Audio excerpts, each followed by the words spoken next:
Adapun kemajuan dan perkembangan di bidang ilmu pengetahuan seperti ilmu filsafat, fikih, sastra, musik, dan sejarah. Dan adapun kemajuan di bidang arsitektur pembangunan itu seperti Sevilla, Toledo, Cordova, dan lain sebagainya. Dan adapun kemunduran dari Islam di Andalusia itu disebabkan beberapa faktor. Faktornya adalah keterpencilan, adanya konflik antara umat Islam dan umat Kristen, dan sulitnya ekonomi dan lain sebagainya. Dan juga tidak adanya peralihan kekuasaan yang jelas. Itu sebagai kemunduran Islam di Andalusia. Dan selanjutnya yaitu periodisasi Islam di Andalusia. Yaitu yang pertama, periode pertama yaitu 711 Masehi sampai 755 Masehi. Itu Spanyol berada di bawah kepemimpinan seorang wali yang ditunjuk oleh Khalifah dinasti Umayyah yang berpusat di Damaskus. Dan pada saat itu Spanyol stabilitas politik Spanyol itu tidak berjalan dengan sempurna. Dan periode kedua yaitu 755 Masehi sampai 912 Masehi. Spanyol itu di bawah kepemimpinan seorang amir atau gubernur, dan Spanyol ini tidak tunduk kepada pusat pemerintahan Islam, sehingganya pada saat itu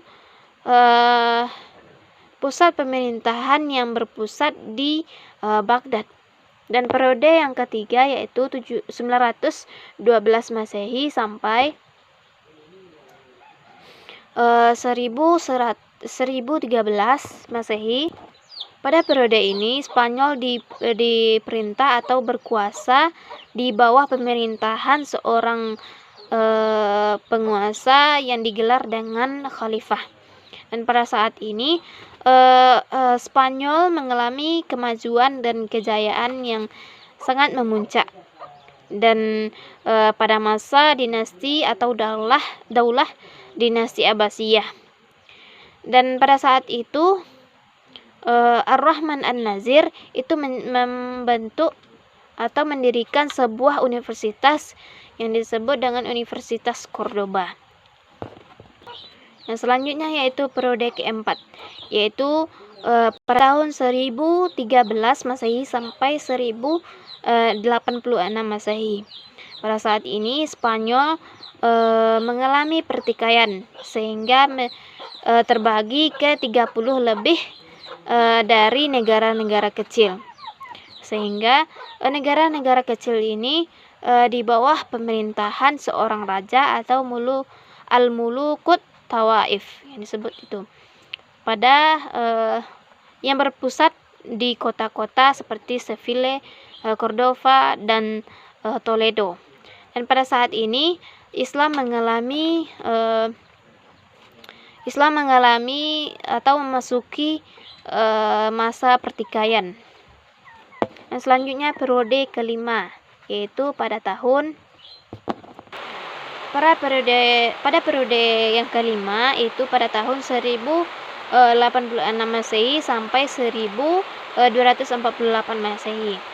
Walaupun mengalami perpecahan menjadi beberapa negara kecil, tetapi pada masa ini terdapat satu kekuatan atau kekuasaan yang dominan, seperti kekuasaan Muratibun, yaitu pada tahun 1086 sampai 1143 Masehi.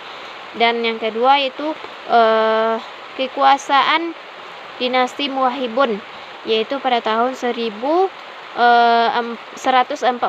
sampai 1235 Masehi.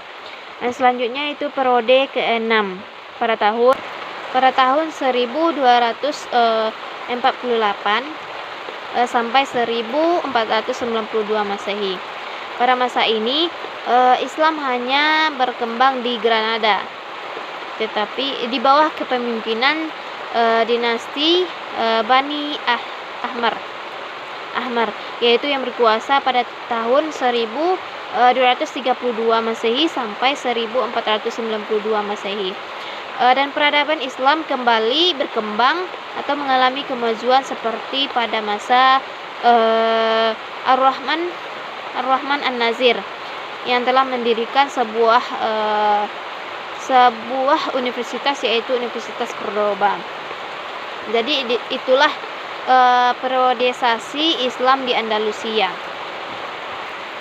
Jadi beberapa ibrah dari mempelajari peradaban Islam ini yaitu kita dapat mengetahui beberapa sejarah tentang Islam sesuai dengan prodi kita, yaitu pendidikan agama Islam. Bagaimana Islam berkembang dan asal mulanya Islam berkembang.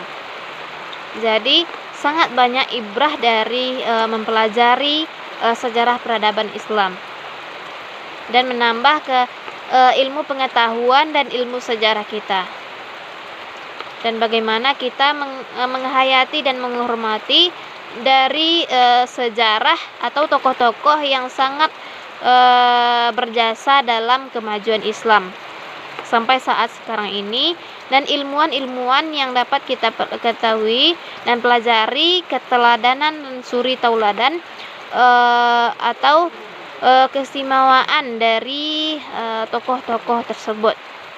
Jadi dalam sejarah peradaban Islam ini sangatlah banyak ibrah dari mempelajarinya. Dan selanjutnya yaitu apa hubungan dari pelajaran yang kita pelajari dengan prodi kita. Seperti yang saya katakan tadi, begitu banyak ibrah yang telah kita dapat dari mempelajari sejarah peradaban Islam ini. Jadi jurusan kita adalah prodi kita itu pendidikan agama Islam. Jadi bagaimana kita mengetahui pendidikan yang menyangkut agama Islam. Jadi apapun yang bersangkutan dengan Islam, baik itu sejarah, keistimewaan, dan banyak hal lainnya yang bersangkutan dengan prodi kita, dengan sejarah peradaban Islam. Jadi sangatlah kuat pendidikan agama Islam itu berkaitan dengan sejarah peradaban Islam.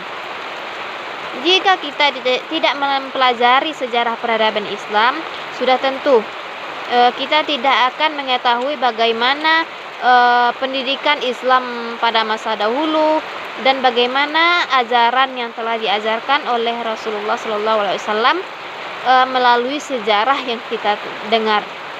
Jadi banyak sekali ibrah dan kaitan pendidikan agama Islam dan sejarah peradaban Islam ini. Jadi baiklah, itu yang dapat saya sampaikan. Assalamualaikum warahmatullahi wabarakatuh.